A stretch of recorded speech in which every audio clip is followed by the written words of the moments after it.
Welcome to Jumpsuiters, a podcast where we explore multidimensional topics in a practical 3D reality sort of way. Today we're going to talk about Business 3.0, which is all about building organizations that feel alive. But before we get there, we should look at Business 1.0 and 2.0. If it were a Netflix series, Season 1 was industrial, Peaky Blinders vibes. Gears grinding, smokestacks puffing, humans treated like interchangeable parts in a giant machine. You clocked in, clocked out, earned your bread, and sacrificed your health just to keep the machine running. Season 2 was digital. Gears transformed into code. Business was still a machine, just sexier. We optimized and automated everything. Assembly lines turned into spreadsheets, smokestacks were replaced with dashboards, and growth at all costs became the through line. Both seasons saw business as a machine. But in Season 3, business starts to wake up. It realizes that it's actually more nature than it is machine. Even though AI is still a driving force, it begins to understand itself as a living system, organizing itself more like forests, rivers, and mycelial networks. Business starts to discover its own nervous system. We begin experiencing organizations more as living, breathing organisms powered by collective intelligence, human and artificial. In other words, Business 3.0 is the moment we stop pretending business is a machine and begin treating it as if it were alive. And if it's alive, we have to stop and ask ourselves, how do we stay in right relationship with it? And that question changes everything. Because if business is alive, then it's not just here to grow endlessly. It has seasons and natural life cycles. It sprouts, matures, it composts, and it seeds new life. If business is alive, then profit can't be the purpose, but it can become the fuel. If business is alive, then employees, customers, investors, communities, ecosystems, and even AI are not cogs in a machine. They're cells in a body. That means the new focus of work in Business 3.0 looks like designing organizations that can sense, adapt, and regenerate. It prioritizes building companies that are in right relationship with the people they touch, the communities they shape, and the planet they depend on. So that's the evolutionary jump from business as machine to business as organism. So the next question is, are we willing to evolve with it? So what does that actually mean? What does Business 3.0 look like on the ground? It means a few things. That capital isn't designed to endlessly multiply, but to circulate like water, flowing where it's needed, replenishing the whole. It means governance no longer sits at the top of the pyramid, but in the community itself, allowing purpose and values to hold more power than investors alone. It means culture isn't some lame-ass poster on the wall. It's a nervous system built through ceremony, ritual, shadow work, and integration so that organizations can actually attune to what's happening, feel it, and respond with wisdom instead of narcissism. It also means AI isn't just a tool for efficiency, it's a critical part of the sensing system, amplifying our collective intelligence rather than replacing it. And this is exactly why we're experimenting with new forms of organizing, like the RCO, which stands for Regenerative Community Organism. An RCO understands that a company has a life cycle. It sprouts, matures, composts, and seeds new life with the energy that remains. It partners with a not-for-profit and builds in agreements that clearly identify what's enough, so we don't drift back into extraction. It moves decision-making from investor stakeholders to a community of stewards who hold the purpose, which is always in form of a question. And it's designed to evolve, not just scale. At Jumpsuit, we created a company with 0 employees that completely runs itself, an experiment in what could be possible if we leaned into the idea of independent together. Every individual as their own legal entity, collaborating on projects where everyone is a full-bodied yes. The RCO is exciting because it allows us to take the spirit of independent together to a whole new level, now with for-profit and not-for-profit organizations maintaining their own agency while consciously moving towards the same horizon, sharing resources and accountability along the way. So Business 3.0 isn't a theory, and it isn't some utopian fever dream.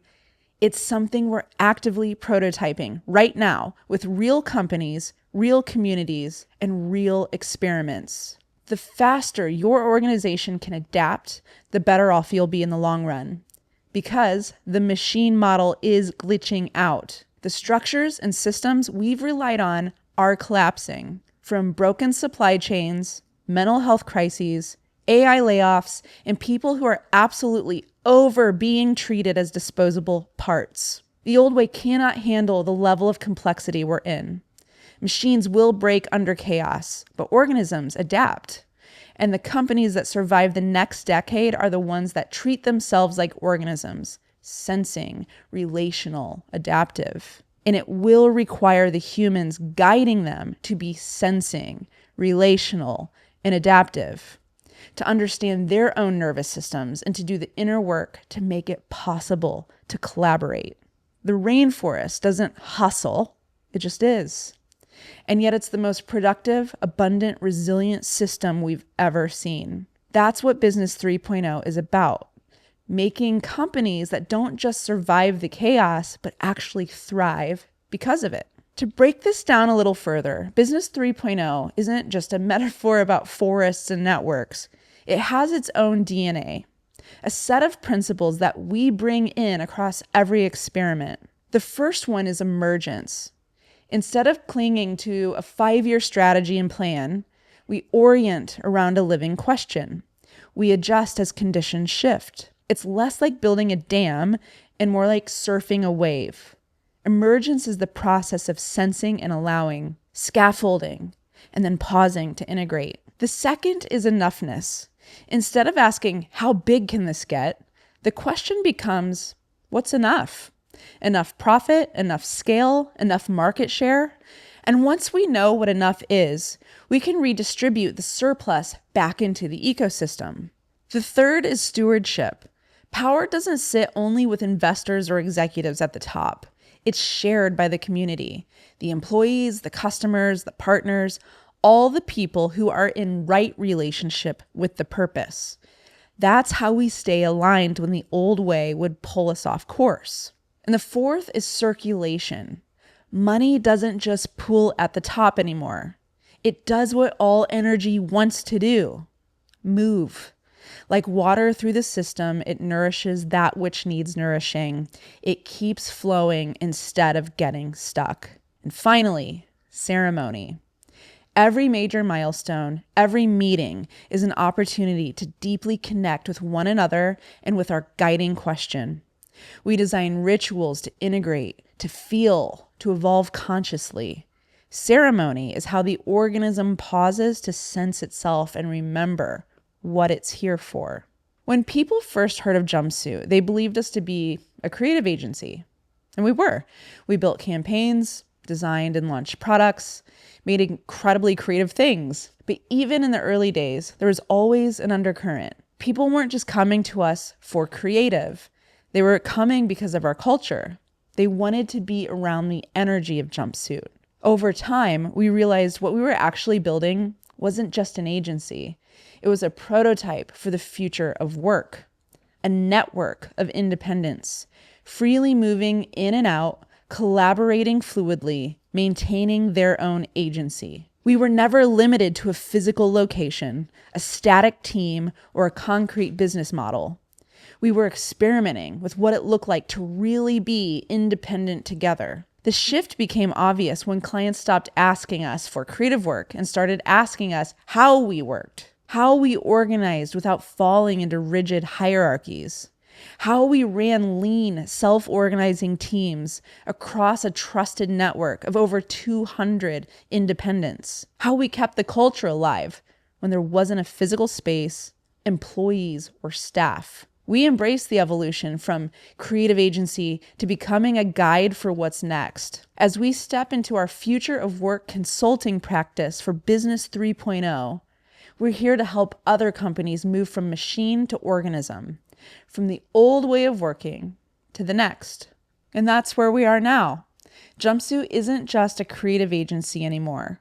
We're your guide into the future of work. And here's a few ways that we're doing it. We're helping organizations wake up to their own collective intelligence, weaving together human sensing, community wisdom, and AI into a shared nervous system. We're practicing corporate shamanism, building ceremony, ritual, even altered states into the workplace so companies can realign with themselves and their higher purpose. We're implementing emergent strategy, treating questions and sense-making as our best teachers instead of locking down into rigid 5-year plans. We're building adaptive organizations that proactively look for stuckness and help create systemic and cultural change to help energy continue to flow and move. We're creating decentralized networks, opening up the possibility of collaboration beyond an organization's 4 walls, collaborating with independents who can remain autonomous and deeply connected in ways that amplify each other. We're helping clients move beyond brand building to brand resonance, treating brand as a living spell, a frequency that organizes people, culture, and resources. We're holding spaces for integration and shadow work, because no structure lasts if the people inside it can't face what's hidden, metabolize it, and grow stronger together. And we're happy to announce that we're the official RCO implementer in North America. More on that soon. That's it for now. Welcome to season 3. We hear it's a good one.